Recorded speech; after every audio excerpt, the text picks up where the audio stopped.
What if the exercise advice you've been given after 65 isn't wrong, but simply incomplete? Most people are told to stay active, walk more, stretch a little, take the stairs when you can. And that advice isn't bad, but it's missing the one piece that actually determines whether your muscles, your balance, and your joints hold up over the next 20 years. Researchers who study aging at the cellular level have found something the general stay active advice completely misses. Only a small number of very specific movements, done with correct form, trigger the kind of adaptation that slows down biological aging. Everything else is just motion. If you've ever felt your knees ache going downstairs, noticed your balance isn't what it used to be, or worried about a fall, that's not simply getting older. It's often a sign that a few key muscle groups have gone quiet, and quiet muscles can be woken back up. In this video, we're not covering 20 exercises. We're covering exactly 3, the 3 with the strongest research behind them for adults over 65, and we're going to slow down on each one, because with these 3, the difference between doing them correctly and doing them almost correctly is the difference between real results and wasted effort, or even injury. All studies referenced are linked in the description. Let's start with number 3. Number 3 is a movement you do lying on your back, and it's easy to dismiss because it doesn't look like exercise at all. But the floor bridge targets something most people over 65 have let go dormant without realizing it: the glutes, which function as the main support beam for your entire lower back. Here's the mechanism. Think of your midsection as a corset. When your glutes and deep core work together, that corset stays laced tight, and your spine is protected every time you stand, twist, or reach for something. When those muscles go quiet, which happens naturally with years of sitting, the corset loosens. Your lower back starts absorbing forces it was never built to handle alone. Left unaddressed, this shows up as chronic low back stiffness, a slight forward stoop, and a higher risk of losing your footing on uneven ground. Researchers at Harvard highlighted the bridge specifically because, unlike sit-ups or crunches, it strengthens the core without repeatedly bending the spine, one of the safer options for people with disc issues or a history of back pain. In their guidance, a few sessions a week over 8 to 12 weeks is enough to produce noticeable gains in daily stability and posture. Here's how to do it correctly. Lie on your back, knees bent, feet flat about hip-width apart, close enough that your fingertips brush your heels. Press through your heels, not your toes, and lift your hips until your body forms a straight line from knees to shoulders. Hold 2 to 3 seconds at the top, squeezing your glutes, then lower with control.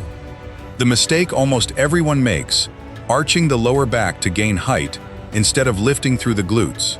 It looks like a bigger lift, but it shifts the work off the muscles you're training and onto the spine itself, exactly what this exercise is supposed to protect. If you feel it in your lower back rather than your seat, lower the height and refocus on the heels. If a full bridge is too much initially, lift just a few inches and build from there. Once that feels solid, extending one leg straight out while holding the position adds a real balance challenge and strengthens the hip stabilizers that help prevent falls. Carol, 71, came to physical therapy after 2 near falls in her kitchen within a single month. She had no idea her glutes were part of the problem. She assumed it was just her knees. After bridges 3 times a week for 10 weeks, her therapist noted a measurable improvement in her balance testing, and she hasn't had another near fall since. The next movement doesn't look like exercise either. From the outside, it looks like someone having a very determined conversation with the air in front of them. But it does something for your brain that almost nothing else on this list can match. Number 2 is shadow boxing, throwing controlled punches at an imaginary target while stepping and pivoting through your living room. It looks playful. What's happening inside your nervous system while you do it is not playful at all. Think of the connection between your brain and your muscles as a set of roads. Ordinary daily movement keeps the main highways open. Shadow boxing forces you to build new side streets, because you're combining rapid decision-making, coordination, and full-body movement all at once, which is a combination most routines never ask of you. When that kind of complex coordination disappears from your week, the first thing to go is often reaction time, the split second you'd need to catch yourself if you trip. Balance and processing speed tend to follow. In an 8-week clinical trial at Universitas Erlangen, women in their 60s and 70s added boxing-style training, 3 sessions a week, on top of their regular light activity. Compared with a group that only kept up light aerobic exercise, the boxing-style group showed a statistically significant rise in a blood marker linked to brain cell growth and repair, a rise the other group did not show. Here's how to do it with correct form. Stand with feet staggered, one slightly ahead of the other, knees soft, hands up near your cheeks, not down at your sides. Throw a straight punch with your front hand, rotating your fist slightly as your arm extends, then pull it straight back to your face before the next one. Keep your feet moving in small steps rather than standing flat-footed. The mistake that erases most of the benefit. Fully locking the elbow at the end of each punch and letting the hands drop after a few rounds. A locked elbow transfers strain into the joint instead of the muscle, and dropped hands mean you stop practicing the quick recovery motion that's the actual point of the exercise. Keep a soft bend in the elbow and bring your hands back to your face every time. Start with 3 rounds of 30 seconds each, resting a minute in between, and build from there as your coordination improves. Frank, 68, took up shadow boxing after his daughter noticed he'd started catching himself on furniture while walking through rooms. 12 weeks in, he told his family the catching himself moments had all but disappeared, and he'd started noticing he could react to his grandkids running past him without that half-second of panic he used to feel. But everything you've just learned is a warm-up for what's coming next, because the final movement on this list doesn't just work one system. Done correctly, it works nearly all of them at once, and the science behind it goes deeper than either of the first 2. Number 1 is the bodyweight squat. And if that sounds too basic to be the most important exercise on this list, that reaction is exactly why most people never get its full benefit. The squat isn't underpowered, it's underused, and it's almost always performed with techniques sloppy enough to blunt most of what it can do. The squat recruits your quadriceps, hamstrings, glutes, and core simultaneously, the single largest muscle activation event available to you without equipment. That scale of activation is tied to something researchers now measure at the cellular level: the length of your telomeres, the protective caps on your DNA that shorten as you age. Shorter telomeres mean faster biological aging. Longer telomeres, slower aging.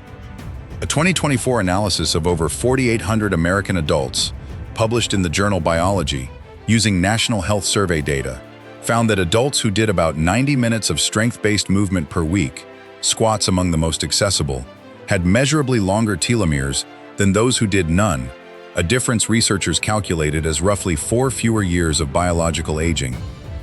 Here is why correct form isn't optional here. Stand with your feet about shoulder-width apart, toes turned out slightly. As you lower, send your hips back first, as though you're reaching for a chair behind you, keeping your chest lifted and your weight through your heels and mid-foot. Go down only as far as feels controlled. Thighs parallel to the floor is the goal, not the requirement. Then push through your heels to stand back up. The 2 mistakes that turn this from a longevity exercise into a joint problem: letting the knees cave inward as you rise, and letting the heels lift off the floor. Caving knees place rotational stress directly on the joint instead of the big muscles around it. How a movement meant to protect your joints ends up aggravating them. Rising heels shift your balance onto your toes, robbing your glutes of the work and shifting that load onto your lower back instead. Keep your knees tracking over your feet and your heels planted the entire time. Breathe naturally as you move, in as you lower, out with control as you push back up, rather than holding your breath through the effort, which can spike blood pressure unnecessarily. Start with a set of 8 to 10 squats, holding onto the back of a sturdy chair if you need the support, and rest before repeating.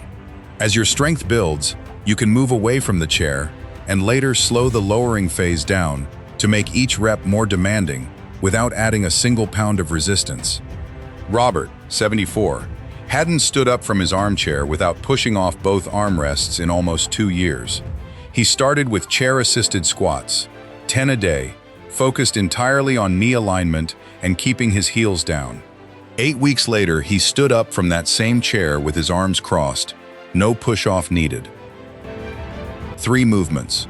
Correct form, every time, is what turns them from ordinary exercise into something that changes how your body ages. The bridge protects your spine and rebuilds the support system underneath it. Shadowboxing keeps the wiring between your brain and your body sharp. And the squat, done right, is one of the most powerful tools available to you for slowing your own biological clock. The research is real. The form is what makes it work.